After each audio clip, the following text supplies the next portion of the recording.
শুভ সকাল সবাইকে। ওয়ান্ডারনিক্সের নতুন একটা ব্লগে সবাইকে স্বাগত।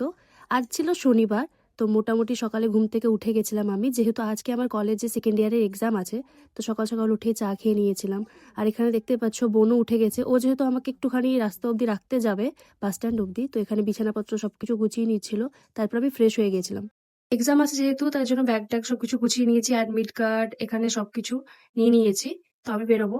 আর বোন এখানে চা খেয়ে নিচ্ছে, ও বেরোবে, একটু বাজার করতে যাবে। মা টিফিন আনতে বললো আমার জন্য, তো টিফিনটা নিয়ে আসবে। আর এখানে আমার ব্যাগটা সবকিছু গুটানো হয়ে গেছে, জল রাখা আছে, আমি শুধু রেডি হবো আর বেরোবো। আমার যেহেতু দেরি হয়ে যাচ্ছিল, তো ঠিক সময় পৌঁছাতে হবে, ওই জন্য মা বললো তুই এখানে চুলটা আঁচড়ে নে, জামা কাপড়টা পরে নে, আমি তোকে খাইয়ে দিচ্ছি। তো মা সকালে উঠে উঠে এখানে দেখতে পাচ্ছ গরম ভাত করেছে, আলু সেদ্ধ, পাঁপড় ভাজা, ওগুলো খাইয়ে দিচ্ছিল। আর এখানে আমার টিফিনে দিয়েছে কুরকুরে, একটা ভুজিয়া, এখানে চিড়ে ভাজার প্যাকেট ছিল, আর এখানে সন্দেশও ছিল। তো এগুলো খেতে বলেছিল মা। রেডি হয়ে গেছি, আজ এক্সাম আছে, তো বেরিয়ে যাবো। এখন 10টা বাজছে, নাহলে ঠিকঠাক টাইমে পৌঁছাতে পারবো না। ব্লগটা এসে কন্টিনিউ দেখাবো। বেরোনোর আগে আমি জল খেয়ে নিচ্ছিলাম এখানে, যেহেতু জল তেষ্টা পেতে পারে, আমি জল নিয়ে নিচ্ছি, তবু বেরোনোর আগে খেয়ে নিচ্ছিলাম। আর বেরোনোর সময় বোন এখানে কিছু একটা বলছিল, যেটা শুনে আমি হাসছিলাম। তো আর দেরি না করে বেরিয়ে যাচ্ছি। যদি দেরি করি তাহলে কি হবে, আমার এক্সাম সেন্টারে পৌঁছাতে দেরি হয়ে যাবে। আর বাসগুলো কি করে, অনেক সময় লেট করে দেয়। তো এখানে দেখতেই পাচ্ছ কিছু মুরগি তার বাচ্চাগুলোকে নিয়ে খেলা করছিল, আর পাশে সর্ষে রোদে দেওয়া ছিল। আর আমি দাঁড়িয়ে আছি রাস্তার ওপারে, আর বোন দেখতেই পাচ্ছ ওখানে গরু দুটো ভিডিও নিচ্ছিল। আর এই করতে করতে অনেকক্ষণ পরে, আধা ঘন্টা পরে মোটামুটি বাস পেয়েছিলাম। তো দাঁড়িয়ে আছি এখানে, তো আমি বাসে উঠে গেছিলাম। তো ফোনটা বোনকে দিয়ে দিয়েছিলাম, যেহেতু ফোন আমি ক্যারি করছি না, ওখানে রাখার খুব অসুবিধা হয়। তো বোন এখানে বাড়ি যাওয়ার সময় ভিডিও করেছে, ও বাড়ি যাচ্ছে দেখতেই পাচ্ছ।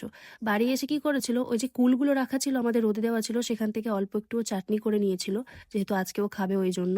আর দুপুরবেলাতে মারা এখানে মুড়ি খেয়েছিল, যেহেতু সকালে দেখলে গরম ভাত করে নিয়েছে, দুপুরবেলাতে মুড়ি সবজি করেছিল, আলু সেদ্ধ, টক ছিল, তো সেইগুলোই খেয়ে নিয়েছিল ওরা দুপুরবেলাতে খাবারে।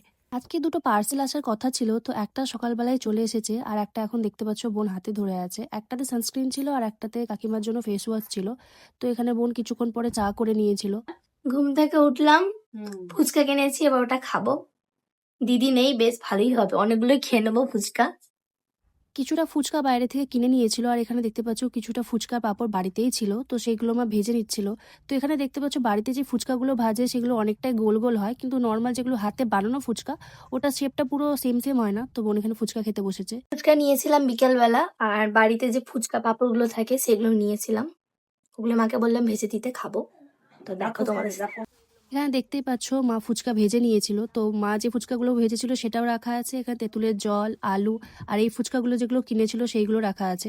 এবার ও ফুচকাগুলো খেয়ে নিচ্ছিল। এদিকে বোন ফুচকা খেতে শুরু করেছে। তো কিনে আনা যে ফুচকাগুলো ছিল সেগুলো বোন আগে খেয়ে নিচ্ছিল এখানে এক এক করে, তারপরে মায়ের বানানো ফুচকাগুলো খাবে।